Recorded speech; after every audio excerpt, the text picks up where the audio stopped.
রাতে আমার বন্ধু আবির কল করে বলল একটা টিউশনি আছে, ক্লাস 9-এর একটা মেয়েকে পড়াতে হবে। মেয়ের বাবা ইতালি থাকে, তাই বেতন নিয়ে কোনো চিন্তা নেই, বাড়িয়েই দিবে। কিন্তু শর্ত হলো সপ্তাহে 2 দিন পড়াতে যেতে হবে, ঠিক রাত 11টা থেকে 2টা পর্যন্ত।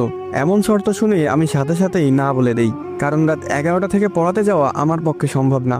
সকালে আমার ক্লাস শুরু হয় 10টা বাজে, ঘুমাবো কখন এই সময় পড়াতে গেলে? কিন্তু তারপর আবির যা বলল তাতে আমার ঘুম হারাম হয়ে গেল। ও বলল 15,000 টাকা বেতন দিবে। এবার ভেবে দেখ, তখন আমার কাছে 15,000 টাকা 15 লক্ষ টাকার সমান। আমি খুশিতে গদগদ করে হ্যাঁ বলে দিলাম।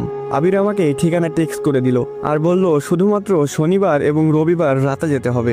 আমার কাছে বিষয়টা কেমন জানি অদ্ভুত লাগলো, কিন্তু টাকার নেশায় কিছুই মাথায় নিলাম না। 2 দিন পর শনিবার আমি রওনা দিলাম আবিরের দেওয়া ঠিকানা অনুযায়ী।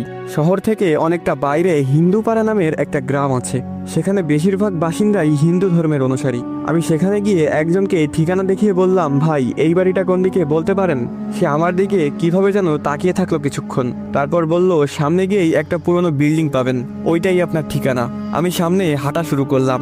একবার পিছনে তাকিয়ে দেখলাম লোকটা এখনো সেই অদ্ভুত ভঙ্গিতে আমার দিকে তাকিয়ে আছে। কেমন যেন একটু লাগছে আমার ভিতরে, মনটা সায় দিচ্ছে না যেতে। কিন্তু 15,000 টাকার কথা মনে পড়লেই আবার মন বদলে যায়। না, গিয়েই দেখি। একটা পুরনো বিল্ডিং এর সামনে এসে দাঁড়ালাম। হ্যাঁ, এটাই সেই ঠিকানা। 11টা বাজতে আর 1 মিনিট বাকি। আমি গিয়ে দরজাটা নক করার সাথে সাথে দরজাটা খুলে গেল। মনে হচ্ছে কেউ যেন আমার জন্য দরজার কাছেই দাঁড়িয়েছিল। দরজা ধাক্কা দিতেই খুলে গেল, খ্যাত করে একটা শব্দ হলো, কিন্তু সেখানে কেউ ছিল না। তাহলে দরজা খুললো কে? আমি কখনো ভূত প্রেত এসবে ভয় পেতাম না, অনেক দেখেছি জীবনে এসব।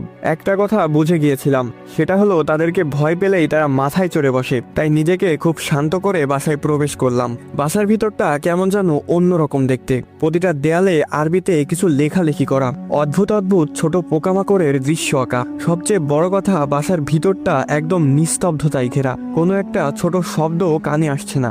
একজন মধ্যবয়স্ক মহিলা একটা রুম থেকে হাসি মুখে বেরিয়ে এলেন। আমাকে বলল, তুমি নিশ্চয় গালিব, আবির তোমাকে পাঠিয়েছে। আমিও একগাল হেসে দিয়ে বললাম, জি আন্টি। তারপর আন্টি একটা রুম দেখিয়ে দিয়ে বলল, ওই রুমে যাও, রিশফা ওখানেই আছে। দেখো বাবা, ভালো মতো পড়াতে হবে, ও অনেক ফাঁকিবাজ।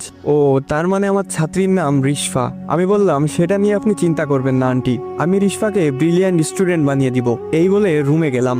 দেখলাম রিশফা এক মনে খাতায় কি যেন অঙ্কন করছে। আমি গিয়ে হালকা কাশি দিতেই সে উঠে সালাম দিল। আমি সালামের উত্তর দিয়ে বসলাম। খাতার দিকে লক্ষ্য করে দেখলাম সে অদ্ভুত একটা প্রাণীর ছবি আঁকছিল। এমন প্রাণী বাস্তবে নেই, শুধু কল্পনাতেই আঁকা সম্ভব।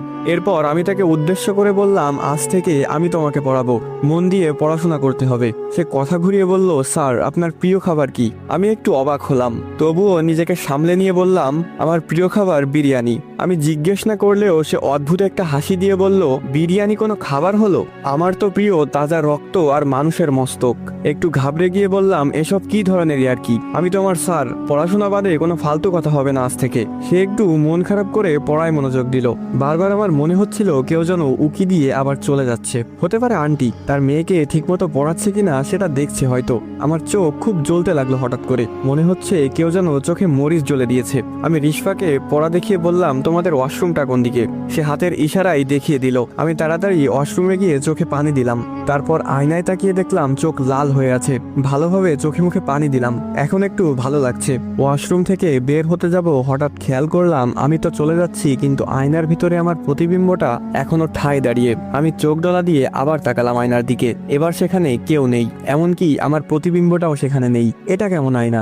যেহেতু আমি এসবে ভয় পাই না খুব একটা, তাই ভাবলাম এখানে কেউ তো আছে যে আমাকে ভয় দেখানোর চেষ্টা করছে। তাই আমি আস্তে আস্তে করে বললাম, এই ছোট্ট ওয়াশরুমে কি ভয় দেখাতে চাস আমাকে? সাহস থাকলে বাইরে দেখা করিস। এই বলে চলে আসলাম। রিশফা বলল, স্যার তাকে দেখেছেন? আমি হকচকিয়ে উঠলাম, মানে কাকে দেখব? রিশফা কিছু না বলে তার আঁকা সেই প্রাণীটার দিকে তাকালো। কেমন যেন অদ্ভুত লাগছে তার আচরণ। সেই দিনের মতো পড়ানো শেষ করে বের হলাম বাসা থেকে। বাসার ভেতরের তাপমাত্রা আর বাইরের তাপমাত্রার অনেক পার্থক্য। বাসার ভেতরটা যেন অন্য একটা জগৎ। রাত তখন 2টা। আমি হিন্দু পাড়ার চিকুন গলি দিয়ে হাঁটছি। তখন কোনো গাড়ি পাবো না জানি, তাই হেঁটেই যেতে হবে। হঠাৎ দেখলাম একটা গাছের নিচে কেউ একজন দাঁড়িয়ে আছে। তার মুখটা তো বোঝা যাচ্ছে না, কিন্তু দেহটা বিশাল আকৃতির, যেমনটা রেসলারদের হয়। আমি বুঝে গেলাম এটা অন্য কিছু, তাই তাকে পাশ কাটিয়ে যাওয়ার সময় বললাম, আর মানুষ পাইলি না ভয় দেখানোর জন্য? ওপাশ থেকে আওয়াজ এলো, তোকে তো ওয়াশরুমে মেরে ফেলতাম, কিন্তু তুই সাহসের কথা বলছস, তাই এখানে তোর জন্য অপেক্ষা করছিলাম, আমার সাহস দেখানোর জন্য। আসসালামু আলাইকুম গাইস, কেমন আছেন সবাই? আশা করি সকলে খুবই ভালো আছেন। তো এখানে শেষ হয়ে যায় রিশফা গল্প পার্ট 1।